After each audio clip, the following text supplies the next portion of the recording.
8:30 को आपका एक्सीडेंट होता है और 9 o'clock आप मेंस की एग्जाम देने जा सकते हैं। इंटरव्यू से पहले 1 महीने तक आप हॉस्पिटलाइज्ड है और उससे 1 वीक पहले आप दिल्ली जाके उसकी प्रिपरेशन कर सकते हैं। तो luck has to come with you, उसको आना पड़ेगा और आपको आईपीएस बनाना पड़ेगा। मैं एग्जाम के लिए निकला, मेंस मेरा था सुबह, GS3 का पेपर था। 8:30 को मेरा स्कूटी स्लिप हो गया, मेरा लिगामेंट इंजरी हो गया, लेफ्ट हैंड में इंजरी था, सीट से ब्लीडिंग हो रहा था। लेकिन मेरे पास 2 ऑप्शन थे। मैं खड़ा हुआ, मैंने देखा, okay my right hand is safe and I decided I will go to the exam hall and write the exam.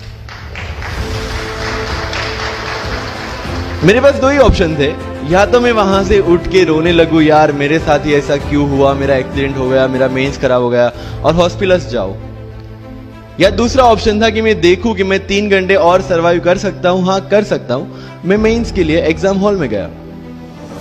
ये जितने भी फोटोग्राफ्स लगे हैं, सर ने जैसे बताया कि जितने भी इंसान सक्सेसफुल हुए, अगर आप उसकी लाइफ स्टोरी देखेंगे तो कहीं ना कहीं एक मोमेंट आता है जहां पे वो इंसान की जो स्ट्रगल है वो पीक पे हो जाते हैं। वो इस मोमेंट पे आपको डिसाइड करना है कि आपको वहां से यू टर्न लेना है या आपको वहां से आगे निकलना है। इन सब लोगों ने डिसाइड किया कि उनको वहां से आगे निकलना है। एंड दैट इज द फंडा ऑफ लाइफ। सक्सेस उन्हीं को मिलता है जो इस स्ट्रगल वाले मोमेंट से आगे निकलने की सोचते हैं। जब भी आपको लगे कि आपके सिर पे बहुत मुसीबत है, जब भी आपको लगे कि आप हर तरह से गिर चुके हैं, जब भी आपको लगे कि आपके पास कोई ऑप्शन नहीं है, तब एक चीज आप अपने दिमाग में लाइएगा कि यही मोमेंट है जहां से आपकी तकदीर बदलने वाली है।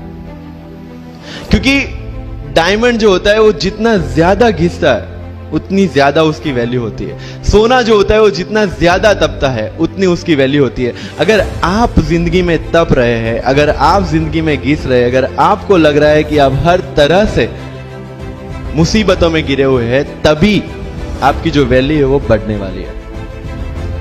और यही मेरा एटीट्यूड रहा है। लोग बोलते हैं कि तुम्हारी फाइनेंशियल कंडीशन ठीक नहीं थी, पापा इलेक्ट्रिशियन थे, मम्मी हाउसवाइफ थी, डायमंड के कारखाने में काम करती थी, उसके बाद उन्होंने मैरिज में रोटियां बनाने का काम किया और उस तरह से मैं पढ़ा। लेकिन जब मुझे पूछा जाता है कि ऐसी कौन सी चीज है आपकी लाइफ में जो आप बदलना चाहते हो, एंड आई सेड नथिंग। क्योंकि अगर वो चीजें नहीं होती मेरी लाइफ में तो शायद आज आपके सामने में नहीं होता।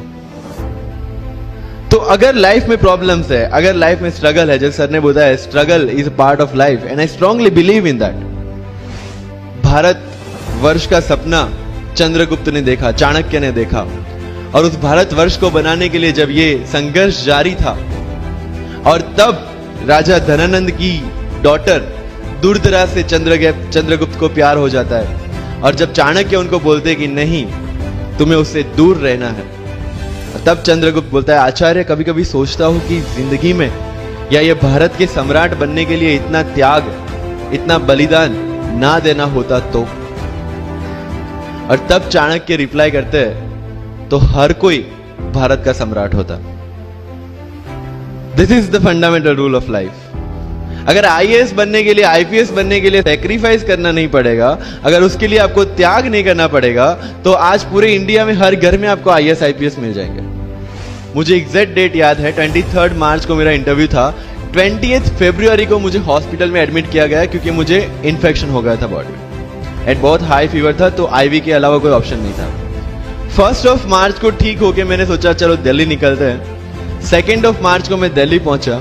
3 मार्च को वापस से टॉन्सिलाइटिस का अटैक होने की वजह से फ्लाइट लेके वापस से पालनपुर, अहमदाबाद, अगेन हॉस्पिटलाइजेशन। 15 मार्च को I got relieved from the hospital. 16 मार्च को मैं दिल्ली पहुंचा और 23 मार्च को I gave my UPSC interview. तो 1 महीने का हॉस्पिटलाइजेशन। उसके बाद जब दिमाग में ये था कि मेरे साथ जो लोग इंटरव्यू दे रहे हैं वो 1 महीने से प्रिपरेशन कर रहे हैं एंड 1 महीने से मैं हॉस्पिटल में था, again I thought this is the moment to prove yourself. I went to the interview और पूरे इंडिया में 2nd highest marks in interview.